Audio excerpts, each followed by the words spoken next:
tudo bem com vocês? Retornamos aqui para dar continuidade ao estudo do livro do Libânio, que se chama Didática. Olha ele aqui do lado. Bom, aqui no canal você encontra outros 2 capítulos que nós já falamos sobre. E hoje nós vamos falar sobre o primeiro capítulo. Nele, Libânio vai conversar um pouco mais com a gente sobre as práticas educativas, o que são, o que é essa educação. E antes de começarmos, vamos trabalhar esses 2 conceitos muito importantes aqui para a gente entender um pouco do que o autor vai falando ao longo do texto. Bom vê-los por aqui, não é mesmo? Vamos lá. Bom, primeiro, o que seria o trabalho docente? Além de dar aulas, é atribuído ao professor e à professora alguns afazeres. Dentre eles são o planejamento anual, o planejamento diário, as atividades que nós fazemos para as crianças, não é mesmo? Também é atribuído ao professor quando ele trabalha na gestão escolar, os trabalhos dentro dessa função. O plano pedagógico, que é feito pela escola em contribuição com o professor. O planejamento político-pedagógico, que é o PPP também. Então, o trabalho docente, ele envolve essa organização dos nossos afazeres dentro da sala de aula, que se dão desde o micro ao nosso plano diário, ao macro, que é o PPP. Dentro deste trabalho docente, que nós atuamos dentro da sala de aula, né, dentro da escola, o autor também coloca o conceito de prática educativa. De acordo com Libânio, a prática educativa, ela se dá para além de todas essas coisas burocráticas que o professor tem que fazer. Ela envolve questão social, a questão econômica, a questão de funcionamento de toda uma sociedade, quer dizer, uma cultura. Então, a prática educativa, ela é influenciada por essas diversas áreas do ambiente, seja ela dentro da escola, fora da escola. A prática educativa, ela pode acontecer e ela sofre essas influências de diversas áreas da nossa vida. Então, no texto ele coloca essa seguinte frase: não há sociedade sem prática educativa, nem prática educativa sem sociedade. Uma vez que a educação, ela advém de uma cultura. E sem cultura, não temos educação, né? Em sentido amplo, o Libânio vai trazer a educação para além da sala de aula. Então, quando a gente fala assim, que a criança, nossa, meu filho aprendeu isso aqui, não sei de onde foi, porque eu não ensinei, a escola também não ensinou. Nós aprendemos na nossa sociedade. Então, nós aprendemos com a música que a gente escuta, com a atitude que a gente observa. Nós aprendemos com as coisas que a gente ouve, com os amigos que a gente tem, com os nossos ambientes que a gente frequenta. Então, igreja, praça, parquinho do condomínio, do prédio, seja lá onde você tiver interações. Uma criança, ela aprende, ela observa, ela escuta, ela reproduz, ela entende, ela ressignifica. Então, quando se diz que a educação ela é social, também, né, social, ela quer dizer justamente isso. Em todos os âmbitos da nossa vida, a gente aprende. Não necessariamente coisas boas, mas a gente aprende. E agora em sentido mais estrito, quer dizer menorzinho, restrito, ele já vai dizer em relação à educação no sentido de instrução, de ensino. E aí ele vai colocar pra gente que essa educação que tem intencionalidade, que essa educação que tem um currículo, tem algo, um propósito final, acontece dentro das instituições. Então nós temos instituições escolares, como escolas, nós temos universidades, nós temos cursos profissionalizantes, nós temos cursos de inglês, cursos de espanhol, cursos de diversos conhecimentos, nos quais os conteúdos são bem estipulados, temos objetivo, temos ementa, temos leituras a serem feitas, é baseado, né, pelo menos deveriam ser baseados em acontecimentos e conhecimentos científicos, não é mesmo? E essa educação específica a fins de ensino deve acontecer nessas instituições. Então nós temos 2 sentidos de educação. A educação em amplo aspecto, que nós aprendemos na sociedade, nas nossas interações, nos ambientes que a gente frequenta, em diversas outras coisas, como citado anteriormente, e a educação intencional, que ocorre dentro das instituições educativas, instituições que têm objetivo de tal. Então, comecem a perceber os cursos que vocês fazem, nas instituições que vocês fazem. Você tem um currículo, tem uma bibliografia, tem um professor formado para isso. Então você vai fazer essa tal disciplina porque você vai aprender tal coisa. Na sociedade, o que a gente aprende é meio incontrolável, não é? Porque você vai absorvendo, você vai entendendo, você vai escutando e você vai reelaborando. Não é intencional. É um conhecimento que a gente aprende pelas experiências, pela conversa, pela troca. Diferente de dentro da escola, que tem métodos para que se aprenda algo. E aí a gente chega nos dois conceitos de educação que ele coloca, que é a educação não intencional e a educação intencional. Libânio vai colocar como educação não intencional aquela que se refere ao contexto social, como dito anteriormente, não é? O que a gente falou aqui anteriormente, de sentido amplo, a educação não intencional seria essa. Já a educação intencional entra aqui, como dito anteriormente, no sentido restrito. A educação intencional é aquela que é feita com uma intenção de alguma coisa, utilizando métodos, utilizando metodologias, utilizando didática, que é o jeito que eu vou pensar em elaborar dentro de um conteúdo para te ensinar alguma coisa. Você não aprendeu divisão do jeito que a sua professora ensinou. Então, como é que eu vou pensar quais as minhas ferramentas didáticas, os meus métodos que eu vou utilizar para intencionalmente te ajudar a te ensinar a divisão? Então, a educação intencional é essa. Ela tem uma intencionalidade, um objetivo, um método claro que é utilizado para vincular este conhecimento. Então, aqui no finalzinho ele fala, onde há métodos, técnicas, lugares e condições específicas previamente pensadas para isso. Então, nós temos a escola com mobiliário pensado, um quadro, né, uma lousa. Nós temos ali regras a serem seguidas. Por isso que é difícil a criança no início da escolarização, porque ela chega na escola e ela descobre que ela vai ter hora para ir ao banheiro, e ela descobre que ela vai ter hora para comer, e não vai ser a hora que ela tiver fome, a hora que ela quiser, vai ser a hora que é determinada pela instituição. Então, essas quebras de padrões que a criança enfrenta quando ela vai para a escola, é o início dela começar a se introduzir dentro das futuras regras sociais. Ela não vai poder, geralmente, né, trabalhar a hora que ela quiser, ela não vai poder comer, às vezes, a hora que ela quiser. Então, nós temos regras também sociais, e que a gente aprende na escola muitas das vezes, porque é onde algumas crianças convivem com outras. Então, temos aqui, para simplificar, né, educação não formal, é essa atividade não estruturada, que ela é fora da escola, que não é que ela seja ruim, ela só não é formal. E a educação formal, propriamente dita, que é essa que é realizada dentro das escolas, né, dentro dos cursos, e em todos os lugares que pensem em uma educação com uma intencionalidade e organizada. Então tem que ter currículo, horas ministradas de aula, as disciplinas, um professor qualificado, tem que ter local para isso, tem que ter material didático. Se não tiver essa organização, não tem como a gente chamar de educação formal. E aí ele coloca a seguinte frase: a educação formal, né, / intencional, é o objetivo da escola, é o objetivo da nossa escola. Então, quando a gente fala assim, dentro da escola a criança não pode aprender tal coisa, não é isso.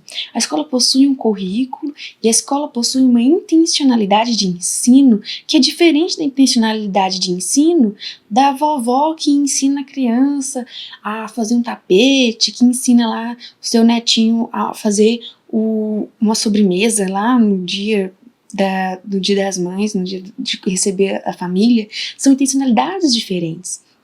Claro que a experiência que ele vai viver com a avó na cozinha vai ser muito interessante, porque quando a gente trouxer para a sala de aula, como gênero textual, como matemática e unidades de medida, ele já vai ter uma experiência prévia.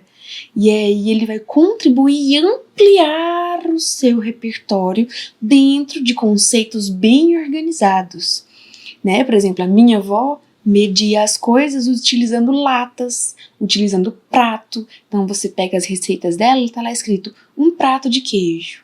Aí você pensa, que prato? Que tamanho que é esse prato? Qual é a profundidade desse prato? Qual que era esse prato que ela usava? Cadê esse prato? Daí a receita nunca dá certo. Então, existem experiências que elas ajudam demais, ajudam pra caramba a criança quando entra dentro da sala de aula. Então, em nenhum momento quero que vocês pensem tanto que Libânio ou quanto os meus exemplos estão desvalidando as experiências que a gente tem na nossa vida, as espontâneas, e a educação não intencional é o contrário. As duas são importantes, mas nós temos aqui 2 conceitos que devemos aprender. Então, a educação intencional e a educação não intencional, e aí a gente coloca a educação formal e a educação informal, certo? Nenhuma desvalida a outra, mas elas são importantes para algumas questões, como, por exemplo, comprovar, né, uma questão comprobatória de cursos, de horas ministradas, de horas realizadas. Então, o netinho que fez lá diversas receitas com a sua avó não vai poder ser um grande professor de gastronomia. Para isso, ele precisa cursar um curso de gastronomia. E para ele aprofundar com técnicas elaboradas, ele pode fazer um curso de gastronomia que vai elaborar ainda mais e dar a ele mais aporte para realizar a sua futura profissão. A seguinte pergunta: a educação é socialmente determinada? Bom, se a gente já veio falar aqui, se a gente aprende socialmente nos lugares onde a gente frequenta, e a cultura ela é grande influenciadora disso, essa pergunta, né, nós já respondemos, mas vamos lá. Então ele vai colocar, significa que a prática educativa é especialmente os objetivos, né, e conteúdos do ensino, trabalho docente, são determinados por fins e exigências sociais, políticas e ideológicas. Vamos citar aqui 2 documentos muito importantes que vocês com certeza vão estudar aí dentro do curso de pedagogia, ou se você é professora, o professor vai utilizar no seu planejamento, né, amigo? BNCC. Então nós temos a BNCC, Base Comum Curricular Nacional, que é um documento normativo. Beleza. Dentro dele não tem metodologias, tem conteúdos. Ótimo. Vou utilizar esses conteúdos. A BNCC é nacional, então ela não aborda questões regionais. E aí o que foi criado? Cada estado foi criado a sua diretriz. A nossa aqui, estou falando de Goiás, né? Diretamente de Goiânia. Aqui em Goiás, todas as cidades elas precisam seguir DCGO, que é a Diretriz Curricular Nacional do Estado de Goiás. E o que acontece com isso? É diferente? Ah, meu Deus, qual eu sigo? É um complemento. Então, dentro da DCGO, que é um documento, né, uma diretriz, nós temos a BNCC. O que acrescenta, então? Para que edição de documento, gente? O que esse povo tem que fazer? Acrescenta regionalidades. Então, o pessoal lá de São Paulo, o pessoal lá de Curitiba, que compõem outras cidades, outros estados, eles têm outra cultura, eles têm outras heranças culturais que o povo, que as crianças pequenas daqueles lugares precisam aprender, assim como as nossas também. Então, o nosso aqui especificamente, nós temos questões do cerrado, para as crianças aprenderem sobre o cerrado, o bioma do cerrado, cultura como catira, questões dos animais daqui também, né? Então, tudo isso contempla dentro do DCGO. E assim nós utilizamos os 2, BNCC, DCGO, para poder complementar e atribuir aí dentro das nossas aulas, contemplar, né, os nossos alunos, a nossa regionalidade, a nossa cultura. E aí ele continua dizendo o seguinte: a estrutura social e as formas sociais pelos quais a sociedade se organiza são uma decorrência do fato de que desde o início de sua existência, Os homens vivem em grupos, sua vida está na dependência da vida de outros membros do grupo social. Então, a história humana, a história coletiva, a gente estuda história porque o mundo foi criado por alguém, e aí a gente foi evoluindo, e aí nós temos as evoluções ou retrocessos que nós temos hoje em dia. Então, sim, a educação é socialmente determinada, em cada época foi-se necessário aprender alguma coisa. Então, hoje em dia, nós temos qual necessidade que está sendo agora discutida e que está adentrando a escola? Justamente o uso da tecnologia. O uso dela, como que a gente vai utilizar, como que nós vamos fazer com que as nossas aulas tenham uma questão mais digital, para poder acompanhar a tecnologia que está chegando agora, essas crianças que estão chegando agora. O modo como elas aprendem não é o mesmo do modo como a minha avó aprendeu na época que ela estudava. Então, a educação, ela segue as mudanças, ela segue as necessidades, ela se renova, ou deveria se renovar mais. Os materiais mudam, a forma de pensar da sociedade muda, as nossas prioridades mudam. Então, hoje em dia nós temos alguns assuntos que são abordados, que são importantes, como, por exemplo, regionalidades. Na minha época, muitos anos atrás, não é? Eu não lembro de ter estudado sobre o bioma do Cerrado, do ensino médio, sobre os animais do Cerrado, sobre cultura catira, muito raramente. Não tinha nem no livro didático. Era um professor ou outro que era mais engajado em cultura, assim, ainda levava pra gente. De resto, no currículo, tinha não. Então, hoje em dia, isso já consta, já é, né, uma normativa dentro da BNCC e DCGO. Além disso, tem outras coisas também, questão da cultura africana, da cultura indígena, né? Nós temos a questão da inclusão, de ver o outro e as suas necessidades específicas. Então, a cada movimento da nossa evolução enquanto sociedade, a educação vai sendo ali mudada, bem como o seu valor, não é? E o nosso valor como professores também. E aí ele continua, a desigualdade ela também acarreta diversas mudanças dentro da educação. Vamos aqui pensar na atual educação que nós temos hoje em dia. Nós temos uma educação que ela não é valorizada, os professores não são valorizados, em questão salarial e questão moral principalmente, né? Professores sendo agredidos pelos alunos, pelos pais de alunos, gente. Então, nós temos a desigualdade moral e econômica que também reverberam dentro da escola, dentro da educação, dentro da cultura educacional. E aí ele vai colocar, né, que o nosso sistema que rege dentro do nosso país é o sistema econômico capitalista, que é um sistema econômico que nos rege. E aí ele vai dizer sobre a divisão, né, de classes, e aí ele denomina como classe dominante aquela que detém os meios de produção material e cultural, que aí ele vai dizer que são a minoria das pessoas, né, e os trabalhadores, que eu, no caso, sou trabalhadora. Não sei se você também. Tamo junto. Que são a maioria, não é? Aquele que trabalha dia e noite, noite e dia, que trabalha 24 horas, alguns de nós, que produzimos bastante para que o país funcione, né? Vamos dizer assim, que não pense você que porque você está numa classe média alta, você faz parte dessa minoria da classe social dominante. Preste atenção no que Libani vai dizer a alguns autores também. A classe dominante é quem detém os meios de produção material. Quem é da classe média alta é quem detém os meios de produção material.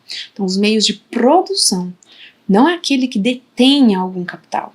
Então, a pessoa que consegue se manter, não precisa trabalhar, que ela contrata, que ela vive do trabalho da classe trabalhadora, que ela detém um meio de produção, seja ele agrícola, seja ele industrial, essa pessoa é a minoria. Então, no Brasil, nós temos uma minoria bem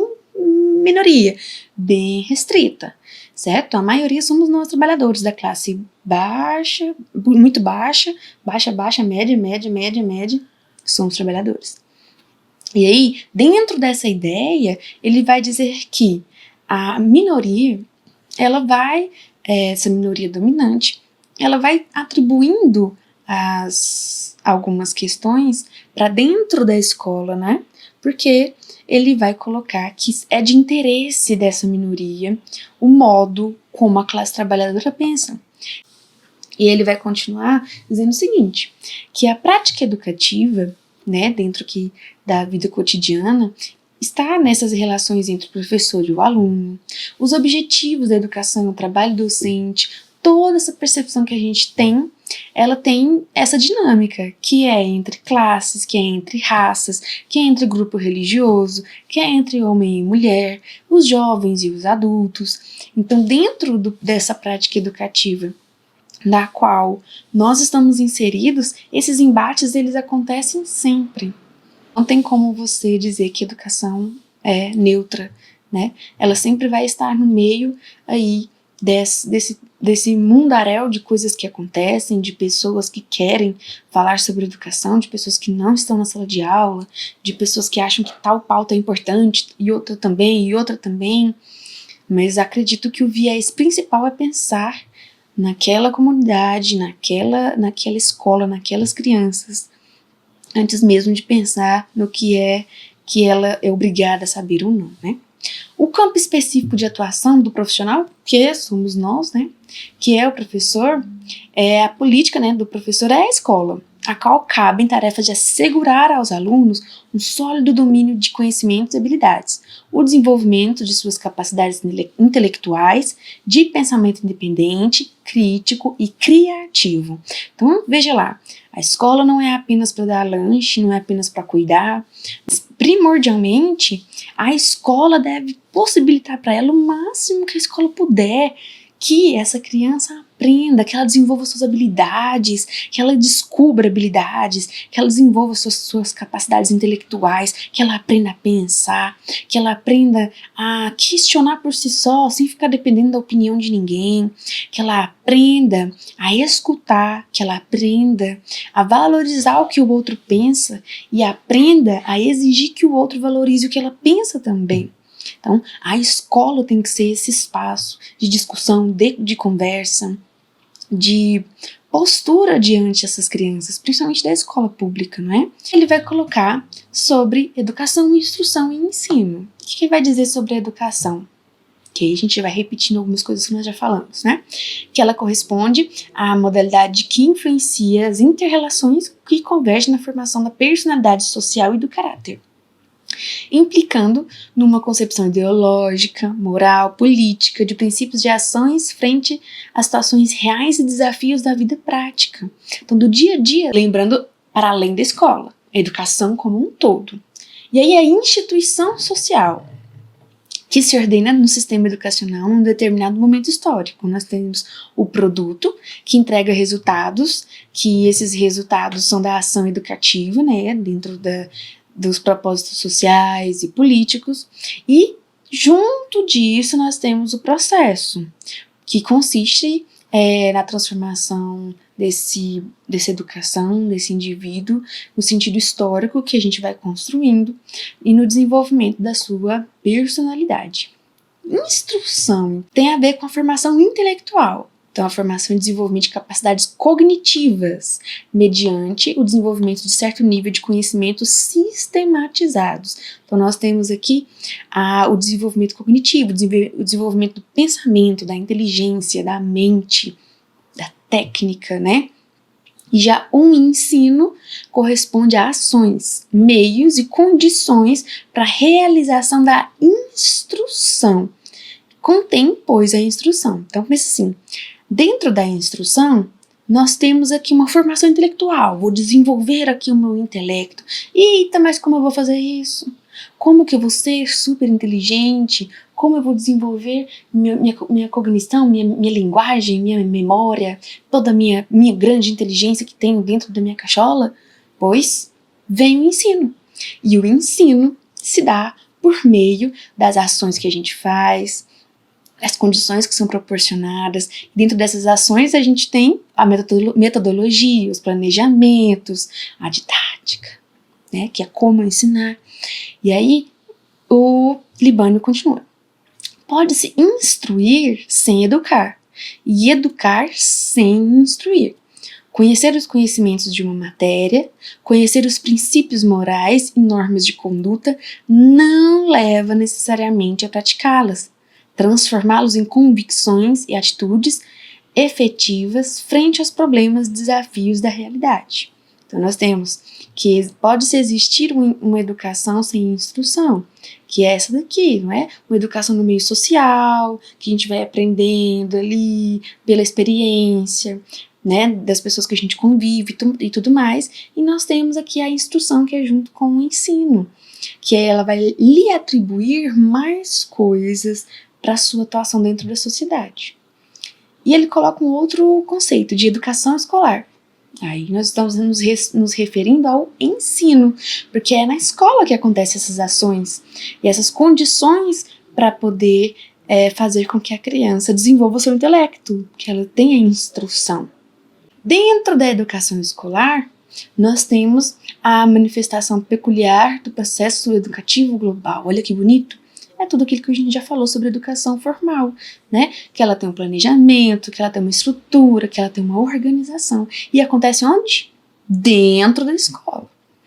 Então, sim, a pedagogia. O que é pedagogia? Vocês aí que estão cursando pedagogia, ou quem já cursou, graças a Deus, sabe o que é?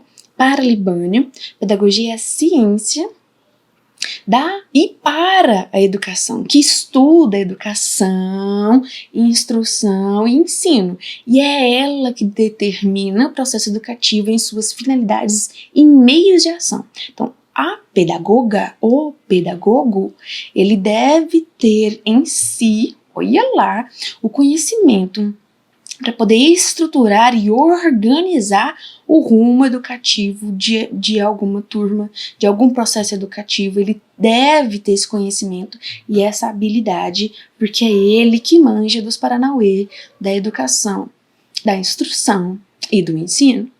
Então, se você é professor, pedagogo aí, ó, não sabe o que é plano, não sabe o que é todos os tipos de planejamento, que não sabe métodos de ensino, que não sabe técnicas, bora lá estudar, chega aí com a gente.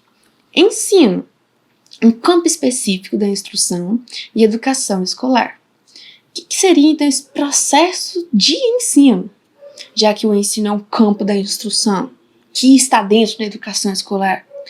Nós temos o processo de ensino como aprendizagem, um trabalho pedagógico do qual se conjuntam fatores externos, que são planejamento, método, atividade, material didático, isso são externos. E internos, desenvolvimento pessoal da criança. Aqui, desenvolvimento mental, do cérebro, das funções cognitivas, isso influencia bastante. Né? Didática, o título do livro é esse, didática. Mas o que é isso, didática? Bom, didática é uma coisa que o pedagogo também deveria sacar bastante. Didática, ramo de estudos da pedagogia. Ela investiga os fundamentos e as condições e os modos de realização da instrução e do ensino e trata da teoria geral de ensino. Então, é na didática que a gente vai entender como a gente vai dar aula, como o menino vai aprender, esse modo, essa condição são métodos, são jeitos. De que forma eu vou ensinar os meninos, as crianças, né, os garotos, as garotas, a aprenderem sobre vertebrados e invertebrados? O que eu vou fazer? Vou cortar uma tarefa, eles vão fazer uma colagem. Tá, mas isso são ferramentas, isso são instrumentos, ótimo.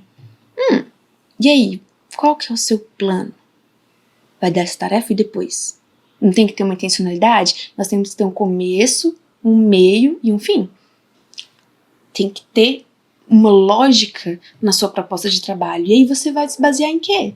Nas tarefas da internet, mas uma hora vai acabar. E qual vai ser seu objetivo? Então, a didática ela vai te dar um aporte teórico para isso.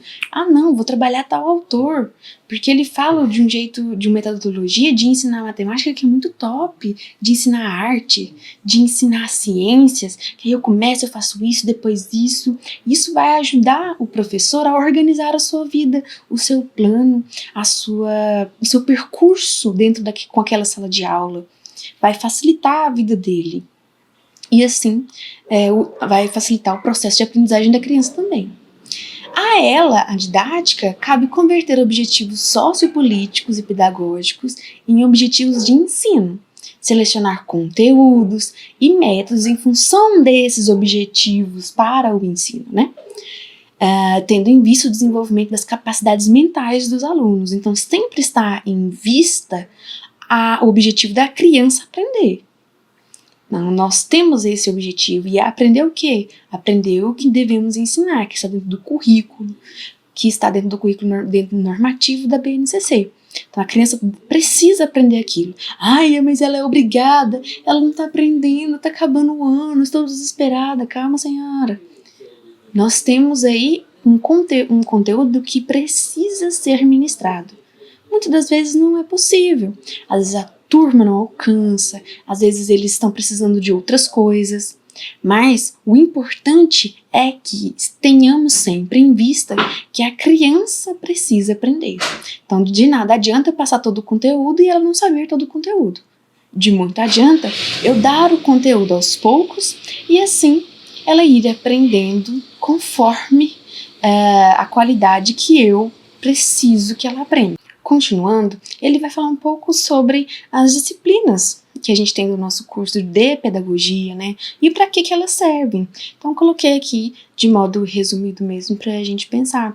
Dentro do curso de pedagogia, nós temos a disciplina de sociologia da educação. Para que serve isso? Filosofia, história da educação. Ai, meu Deus, por que eu tenho que fazer o curso, tenho que aprender isso aí? Eu não vou dar aula na escola disso? Pois bem, para que serve a sociologia da educação? É para a gente pensar justamente nessa visão de que a escola, que a educação, ela reverbera e ela acontece e tem relações com a sociedade. A gente precisa prestar atenção no modo como a sociedade evolui, o quanto ela influencia, desde de ideologias até também a questão dos valores, do moral que é colocado socialmente e o quanto isso coloca dentro da sala de aula, né? História e filosofia, ai meu Deus, para que serve? Ela nos ajuda a pensar o quão é importante que tenhamos a ferramenta da reflexão, do pensamento, de pensar como a história nos colocou até aqui dentro da educação, o que foi feito, o que foi mudado, como acontece coisas fora da sala de aula, a sociedade, dentro da sociedade, e o quanto isso influencia, e de fato colocarmos na nossa cabeça de que nós não estamos ensinando sozinhos. Dentro da nossa sala de aula, nós não estamos sozinhos. Existem influências externas da política, existe influência externa da criança, da família da criança, do lugar onde ela mora, da cidade onde ela está, da notícia que elas ouvem, da história que aquela criança teve antes de chegar, da sua história como professor, dentro da sua formação como profissional, da sua formação pessoal. Então isso tudo faz parte do funcionamento da escola.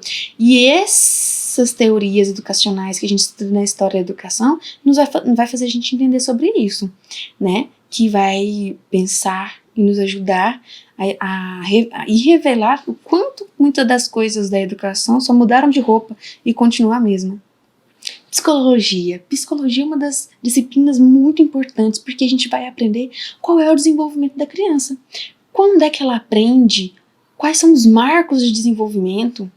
Quais são as idades? Quais são os interesses que a criança tem em cada idade? O que a gente precisa esperar para que ela faça determinada idade?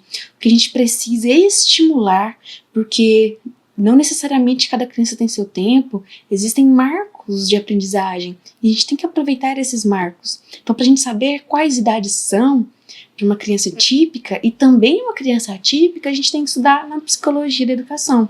Eles vão ajudar a gente a pensar nessas fases de desenvolvimento da criança, que vai ajudar muito quando a gente vai fazer nosso planejamento, elaborar as atividades. A psicologia ajuda bastante a pensar no desenvolvimento da criança e, assim, a gente conseguir pensar num método adequado para cada idade, para cada faixa etária. Didática e a formação nossa, né, dos professores. Daí ele vem falar sobre os cursos de pedagogia, que antes vocês com certeza já lembram, né, da história da pedagogia, que poderia dar aula sem ter a licenciatura de pedagogia, fazia-se magistério, né, como minha mãe fez magistério, e depois ela fez o curso de pedagogia como exige, né, o MEC e tudo mais. Então, a formação de professores também foi mudando e hoje em dia só se aceita o professor licenciado formado em uma faculdade com autorização, né, devidamente autorizada pelo MEC, e o curso é de 4 anos. O curso presencial, viu, minha gente? Dentro dessa formação do professor, ele vai falar também a mesma coisa que a gente conversou sobre a formação da criança, que a formação do professor também deve ser intencional, organizada e principalmente ter um cunho teórico-científico, que vai fazer com que o professor tenha a capacidade de dirigir corretamente o seu processo de ensino. Então aquele negócio, tudo que eu estudei na faculdade eu não vou usar na escola, meu Deus, pra que é isso? Eu tinha que aprender a dar aula. Algumas das coisas que a gente aprende na faculdade, algumas não, grande parte das coisas que a gente aprende de teoria na faculdade, a gente consegue ver na prática. Só que para isso, nós temos que nos apropriar muito da teoria e nós temos que vivenciar a prática. Porque teoria é uma coisa que a gente aprende lendo, sentado, e a prática a gente vivencia. Então, levar a teoria que você aprendeu da faculdade lá para a escola, ver naquela criança as coisas que você aprendeu lá na psicologia, no desenvolvimento dela, presenciar as questões sociológicas dentro da sala de aula, os embates que acontecem entre as crianças, de culturas diferentes, que cada uma aprendeu uma coisa em casa, e aí elas brigam dentro da sala por conta disso, e você, professor, tem que mediar essas duas culturas diferentes. Tudo que a gente estuda na pedagogia, no curso de pedagogia, de certa forma a gente vê na prática. Só que é preciso que nossos olhos estejam muito abertos para isso. E aí ele vai colocar 2 tipos de formação. A formação teórico-científica, que diz respeito às disciplinas, né? Principalmente essas de psicologia, filosofia, sociologia, e as práticas, que se diz respeito à formação profissional, preparação profissional. O que a gente pode colocar isso de técnico-prática? Os momentos de estágio, as disciplinas de metodologia, porque a metodologia é um tipo de prática para pensarmos a prática junto com a questão técnica, porque dentro da metodologia nós estamos estudando métodos, que são técnicas, e pensando na prática. E os estágios, nós estamos na prática tentando ali observar e depois ministrar uma aula utilizando as coisas que nós aprendemos dentro da faculdade. E ele continua dizendo, a formação profissional do professor, pedagogo, implica, pois, uma contínua interpretação entre teoria e prática. A teoria vinculada aos problemas reais postos pela experiência prática e a ação prática orientada teoricamente, né? Nesse sentido, a didática se caracteriza como mediação entre as bases teórico-científicas da educação escolar e a prática docente. É uma ponte, né, entre o que e o como do processo pedagógico escolar. Então, a didática fica aí, juntando essas duas. Por que eu vou ensinar isso? Para que eu tenho que ensinar isso? Depois, o como eu ensino isso. E aí, eu construo essa ponte com a didática, que é com ferramentas, com métodos, com técnicas, tudo isso para que eu entenda como ensinar. Daí, ele vai colocar o que seria, né, em que se baseia a didática, retoma as questões políticas, as questões pedagógicas que são estabelecidas, né? A função da realidade social brasileira, que também influencia em como a gente vai levar esse conhecimento para as crianças. Vai colocar a frase que é justamente que a gente tem discutido até agora, né? O objetivo da didática é justamente esse, de pensar as ferramentas para que esse processo de ensino aconteça, para que essas habilidades sejam desenvolvidas, para que os conhecimentos sejam assimilados pelas crianças. E é isso. Aqui terminamos o primeiro capítulo do livro da didática, e apoiem aí o canal para que a gente consiga nos ver mais, certo? Muito obrigada e até a próxima!